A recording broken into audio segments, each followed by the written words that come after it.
국민의힘이 야당의 정권 심판론에 맞서서 이재명, 조국 두 야당 대표를 겨냥한 2조 심판 특별위원회를 구성해서 공세 수위를 높이고 있는데요.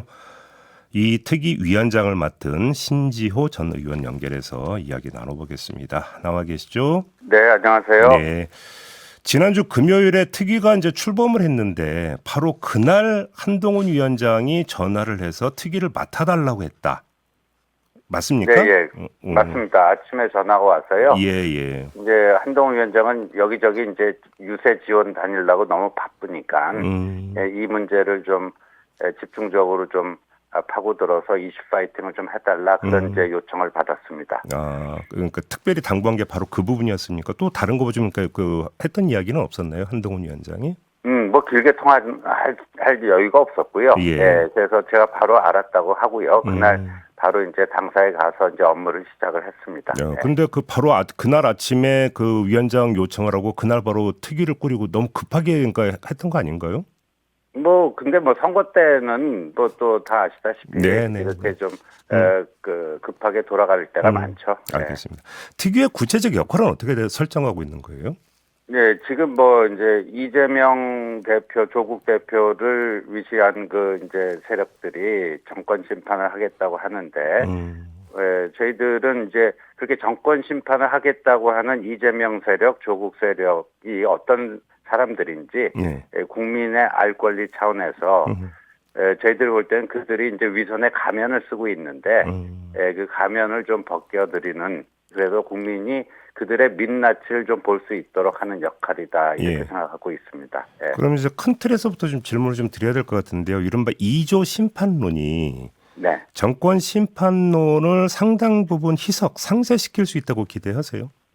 그거는 국민들이 판단하시겠죠. 근데 이제 저희들은요, 정상적인 또 정당한 정권 심판은 충분히 저희들이 받아들여야 된다 생각해요. 국민들 눈높이에 봤을 때 저희들이 좀 잘못한 거 있고 부족한 거 있으면은 국민의 회초리를 기꺼이 맞아야 되고 또 그 성찰과 반성을 통해서 거듭나고 개선하고 이런 국정 운영을 해야 되는데 지금 이제 이재명 세력, 조국 세력, 2조 세력은 공공연하게 대통령 3년 남은 임기를 인정하지 않고 탄핵이라든가 조기 종식이라든가 강제 하야라든가 이런 얘기를 하고 있지 않습니까? 그런데 아시다시피 이재명 대표도 그렇고 조국 대표도 그렇고요. 특히 조국 대표의 경우는 올 안에 대법원 확정 판결이 거의 확실시 되는데 이제 항소심 결과로 하면은 이제 그 감옥에 가야 될 뿐 아닙니까? 그런데 이런 대통령 탄핵, 그다음에 조기 종식을 통해서 이 국가를 대혼란 상황으로 빠뜨려서 그렇게 하면은 자기가 어떻게 보면 살아날 구멍이 보이지 않을까. 이재명 대표도 지금 여러 개의 재판을 받고 있는데 아직 판결이 나오지는 않았지만 그 모든 것들, 그런 사법 리스크로부터 근본적으로 벗어나는 길은 윤석열 대통령 탄핵 또는 조기 하야다. 그렇게 돼서 조기 대선이 치러지게 되면은 이재명 대표 입장에서도 사법 리스크는 다 없어지는 거 아니냐. 이런 꿍꿍이 속을 가지고 지금 정권 심판을 얘기하고 있다고 저희들은 보기 때문에 그거는 국가적 불행을 초래하는 거기 때문에 그것만큼은 안 된다. 이렇게 간절하게 호소하려고 하는 겁니다. 그럼 좀 위원장님은 어떤 시각으로 진단하고 있는지가 좀 궁금한데요. 각종 여론조사 결과를 종합을 하면 조국 혁신당의 지지율이 상당한 걸로 지금 나오고 있지 않습니까? 그럼 이 현상은 어떻게 분석을 하세요? 그 원인은? 그러니까 그 현상을 잘 봐야 되는데 저희들은 오죽하면 조국 대표 같은 문제의 사람이 이끄는 당에 저런 지지가 가겠는가. 저희들이 얼마나 잘못했으면 그런 현상이 나타나겠는가. 성찰과 반성도 해야 됩니다만 이제 이 국민들께서 이제 지금 화난 심정은 이해를 하는데 그분 조국 당에게 지지를 보낸 거기서 생기는 권한과 파워가 정말 국가의 미래를 위해서 건강하게 이게 사용될 것인가 아니면 아까 말씀드린 것처럼 본인의 사적 복수를 위해서 사용될 것인가 거기에 대해서는 또 판단해 주셔야 되지 않느냐 이렇게 이제 호소를 하는 거죠. 관련해서 이제 조국 대표가 이런 말을 했어요. 2년간 국정을 책임진 사람이 이재명과 조국이었냐? 이렇게 반문을 했는데 이건 어떤 대답을 주시겠습니까? 예, 그건 뭐 윤석열 대통령이 국정 책임자였던 건 맞는데요. 예, 예. 한마디로 뭐 이조 세력은 그런 국정에 대해서 야당으로서 또 건설적인 협력을 한 번이라도 했는지 되묻고 싶습니다. 알겠습니다. 아무튼 특위가 출범하자마자 박은정 조국 혁신당 비례대표 1번 후보의 배우자 이종근 변호사를 겨냥을 하셨던데요. 네. 2조 심판론의 첫 출발점을 이 문제로 설정한 특별한 이유가 있을까요? 왜냐하면 조국 당의 1호 강령이 검찰개혁 아니겠습니까? 예, 예. 검찰개혁하면은 우리가 뭐 유전 무죄, 무전 유죄 하는데 그게 어떤 거를 통해서 나타나죠? 그러니까 보통 이제 전관 예우를 통해서 이게 이제 이런 현상이 나타나는데 네.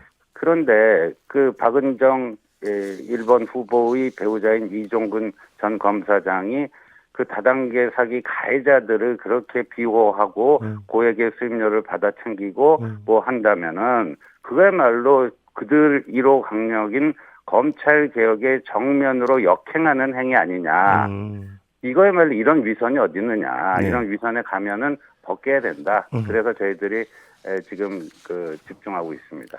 그 박은정 후보 같은 경우는 한 유튜브 채널에 나와서 160건을 수임했기 때문에 전관예우가 있었다면 160억 원은 벌었어야 했다 이렇게 주장을 하던데요. 이거에 대해서는 어떻게 평가를 하십니까? 저는 그 얘기 듣고 한마디로 기가 찼어요. 지금 뭐 법무부 장관 출신들, 검찰총장 출신들, 또 이종근 전 검사장보다 더 높은 직위에 있었던 고검장 출신들이 네.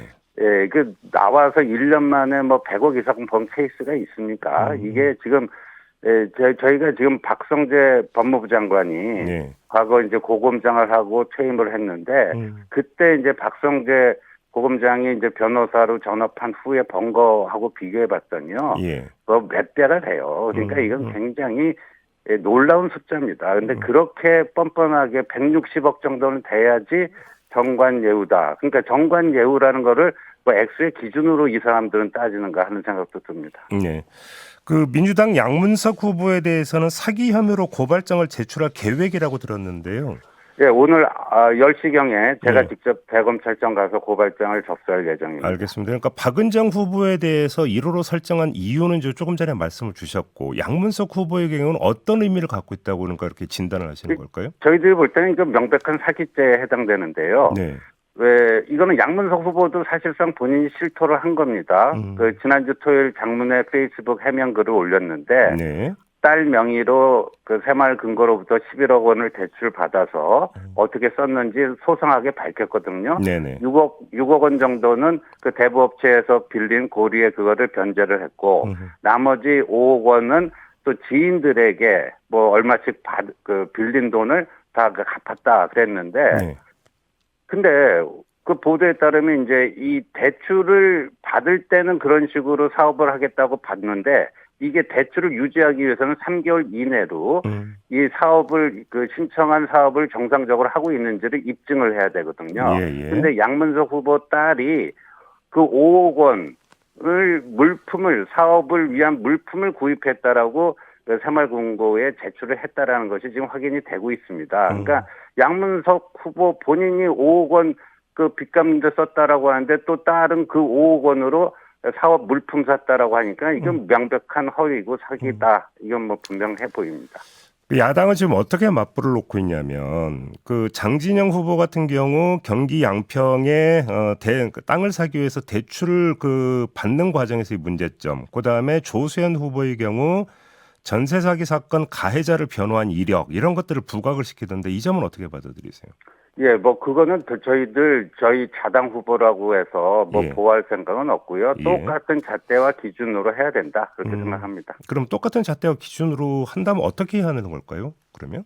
그거는 뭐 당내에서 이제 나름대로 그 판단을 할 수 있는데, 그러니까 예, 이거 이제 맞불 논다고 해서 이제 놓으면 그 민주당이나 뭐 조국당이 됐던 네. 그 저희 당 후보들의 문제점들에 대해서 네. 지금 양문석 후보의 이런 혐의점들은 아주 소상하고 구체적으로 지금 나오고 있지 않습니까? 네네. 그리고 바로 이거는 법적 조치가 가능할 정도로 돼 있는 것이고요. 예.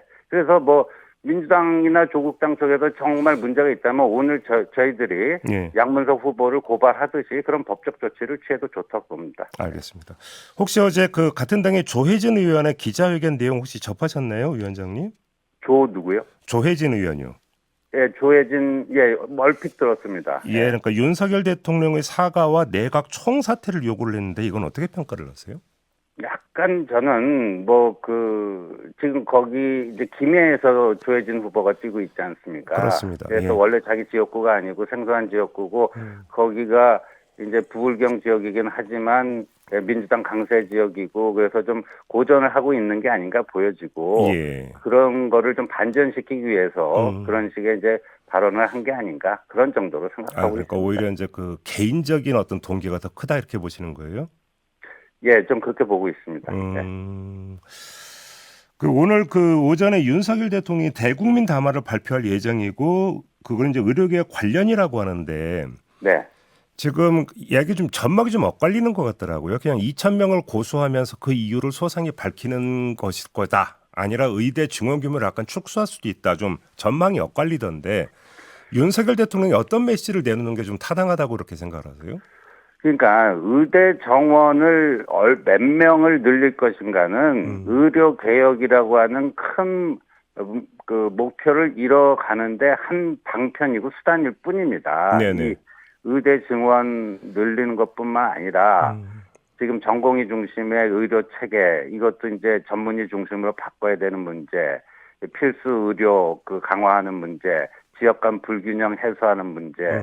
지금 그 가장 우수한 인력이 의대를 가는데 이것이 산업화가 잘 안 되고 있는 문제. 네네. 그러니까 바이오 헬스 산업을 어떻게 국가 전략 산업으로 육성할 것인가의 문제. 이 모든 아젠다들이 의료 개혁이라고 하는 그 안에 포함되어 있는데 그러니까 네네. 의대 정원을 몇 명을 늘릴 것인가는 그중에 일부분이라는 거죠. 네. 그래서 근데 너무 지금 정부와 의료계가 그 숫자에 조금 너무 집착해서 이런 게 아닌가. 그래서 오늘 아마도 저희들이 바라건대는 대통령께서 그 큰 틀에 의료개혁의 진정한 의미와 비전 그리고 그거를 해나가는 데 있어서 어느 정도 이제 이 정부가 유연성을 발휘할 수 있을지 예. 뭐 그런 점들을 말씀하시지 않을까 이렇게 기대를 알겠습니다. 하고 있습니다.